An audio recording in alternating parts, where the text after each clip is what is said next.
traveling to Tennessee to play division rival for the division lead in Week 7, and it's going to be a big game. Huge game. Huge game for the division in the division standings. Colts win, they take number 1. Titans win, they stay number 1.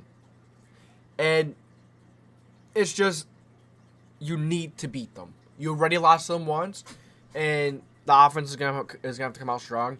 Offensive line's the interior of the offensive line is gonna have to play very well.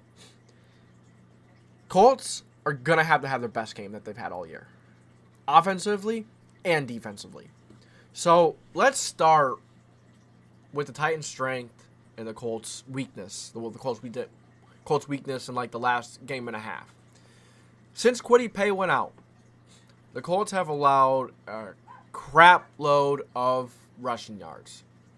Trevor Lawrence, Travis Etienne, James Robinson ran all over the Colts. Trevor Lawrence had a few nice runs too. They had, 260 rush yards? Somehow the Colts still win. Trevor Lawrence threw, 20 for 22. Very efficient. Yet, the Colts still find a way to win. It was a really weird game. Really weird game. But Matt Ryan, the Colts offense, finally got it going. But Colts defense is going to have to stop the run so the defense doesn't get too tired, so the offense gets opportunities. Because offense is going to need opportunities. It's not the best offense in the league. I'm not sure if they could score over 24 points again, if they score over 20 again. That's just, we don't know what this offense is capable of. We don't know if they're able to go out there and put up the points they're going to need to put up. The offense is going to have to probably win this game again. Because the run defense plays like they did last week, not going to look good. The Titans are going to win. So, Matt Ryan can't fumble the ball. You cannot manage to lose possessions in this game. Because if that run defense plays the way it does, you're not going to have many possessions at all. So you need to make do with what you get. You need to take advantage of the opportunities that present themselves. If you get a turnover, punch it in for a touchdown. Unless it's, late in the second half and you're 30-yard line, 40-yard line, whatever. Take the field goal. But, there's exceptions to every situation. But main point is you have to punch it in. You have to take advantage. You can't give it right back. You can't fumble it right back to them and lose a possession. Wide receivers, Matt Ryan are going to have to be in the end game. Quick little throws again. Quick throws. I don't know what's so difficult about that. We need these quick throws because the offensive line has not been there. It was much better last week. It's not really saying much. It was good, though. It was good compared to in Denver, playing Tennessee at home, playing Jacksonville. The offensive line has been bad the entire year, except for last week. It's been okay. Need to have another good performance because you're playing against Jeffrey Simmons, one of the best interior linemen in the NFL, if not the best. Aaron Donald's the best. There's an argument for Jeffrey Simmons at 2. I don't know who else would be at 2 right now. Jeffrey Simmons, on top of my head, he's a guy to put at 2. I'm sure Chris Jones is pretty good. You can put him up there. DeForest Buckner is pretty good. I just think that Jeffrey Simmons is way more dynamic. I think Jeffrey Simmons is insane. And I would put him at number 2. He is that good. Bud Dupree, pretty good guy coming off the edge. And you're not going to be able to double team any of these guys. And don't forget Danico Autry, who has eaten us alive the past few games. He wants his revenge again. He's not going to let Matt Ryan and just stand in that pocket. Whoever's going to play right guard, you better play good. Ryan Kelly, Big Q, Braden Smith, you're the highest paid guy on this line. You better perform up to it. Offensive line is the highest paid in the league. Play like it. Play like it. Show up. Make some room for Deion Jackson, Hines, Taylor. Don't know if Taylor will be back this week. I don't know. The high ankle sprain, I would give it one more week. If I had a guess, one more week. That would be my prediction. But I could see him coming back this week. I could see him coming back in a very limited role. But I think next week is a safe bet. You don't want to bring him back too early. If he does run once and he gets hit the wrong way and his ankle goes down the wrong way, he's going to be out for the rest of the year. He's going to be out for 6 to 8 weeks. A lot more time. So I give another week and a half. Before you start practicing him at full. And then let him play a game. But still limit him. You know, you gotta let him back. You gotta bring him back into the game plan slowly. You can't just full on, put him right back in the game and let him carry it 30 times and, maybe catch the ball 3 or 4 times or have like 6 targets. Let him rest. He's your franchise guy. He's one of the best running backs in the league. Don't screw it up. Michael Pittman, Alec Pierce, Campbell. I'm confident in these guys. Pierce has looked good. Pittman has looked good.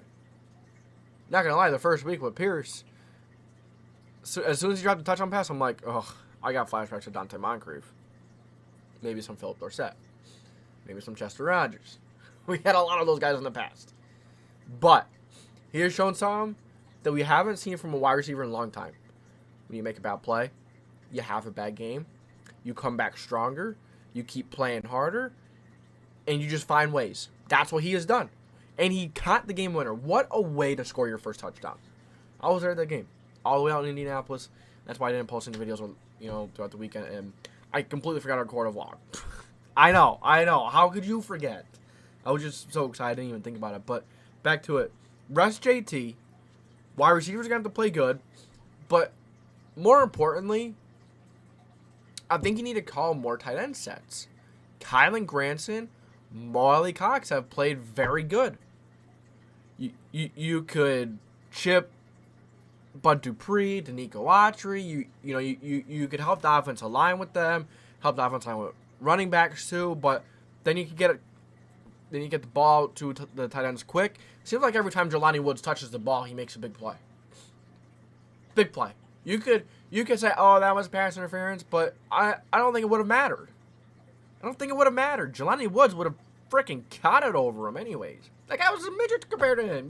You think that guy's going to be able to reach up there and, just out-muscle and out-jump and tower up over Jelani Woods? No, that's not happening. That's not happening. Kylan Granson had a bad drop in Indianapolis versus Jacksonville. He came back stronger. He still had a good game.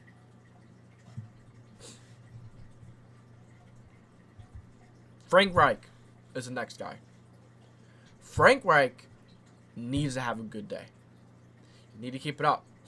If he wants any chance of being on this team going into the 2022 NFL season or the 2023 NFL season, he's going to need to make a deep playoff run, have a pretty damn good record, deep playoff run to have any chance of coming back next year.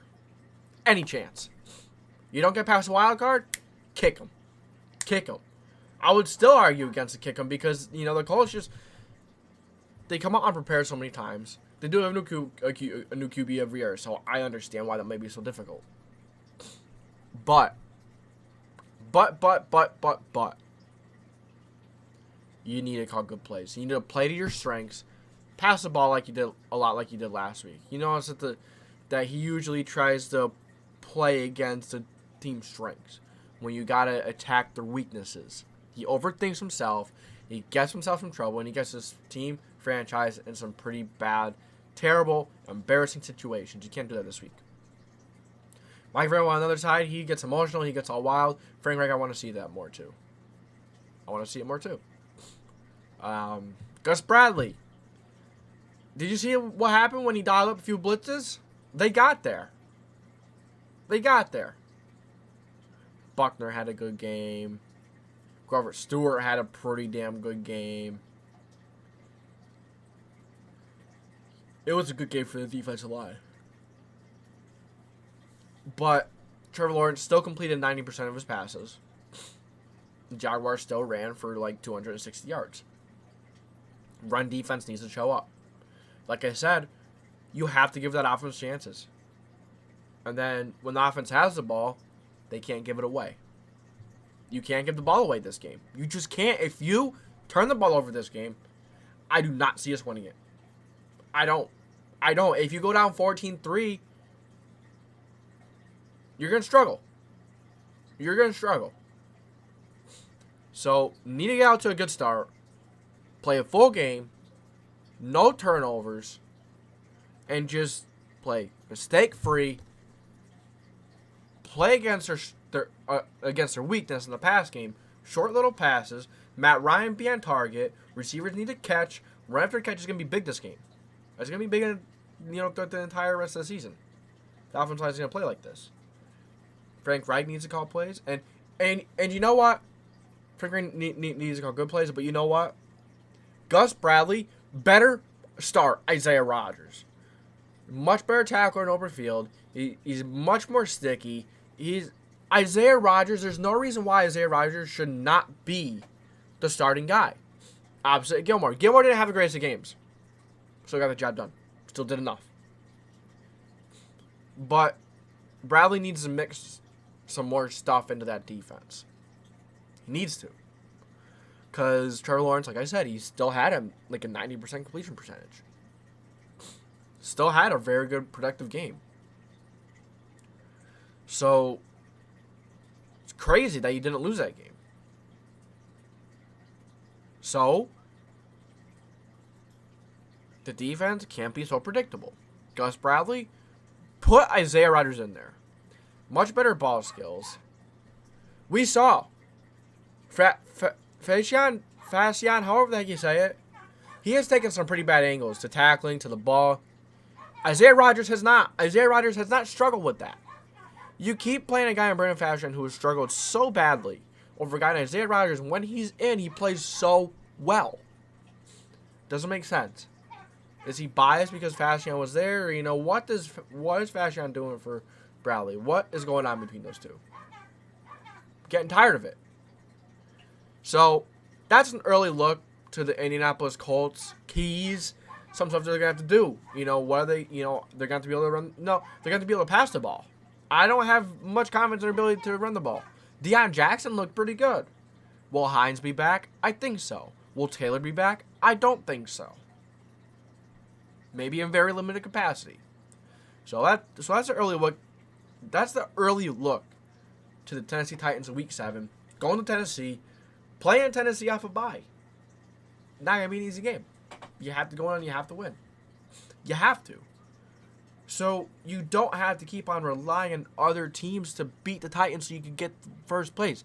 Take it, run with it, and keep it.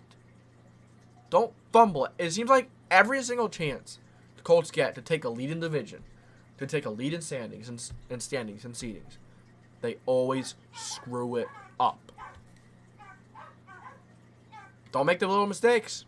Much easier said than done, but that's what they do, and this is a very good football team. So those mistakes could and should be eliminated. Not completely eliminated. You're going to have mistakes here and there, but you know what I mean. So thank you guys for tuning in to the JDW Sports Talk Show, where every fan is welcome. Hope you enjoyed this video, and if you did, make sure to like, subscribe, put the post notification bell on so we're sending future videos. This is JDW Sports Talk Show signing off.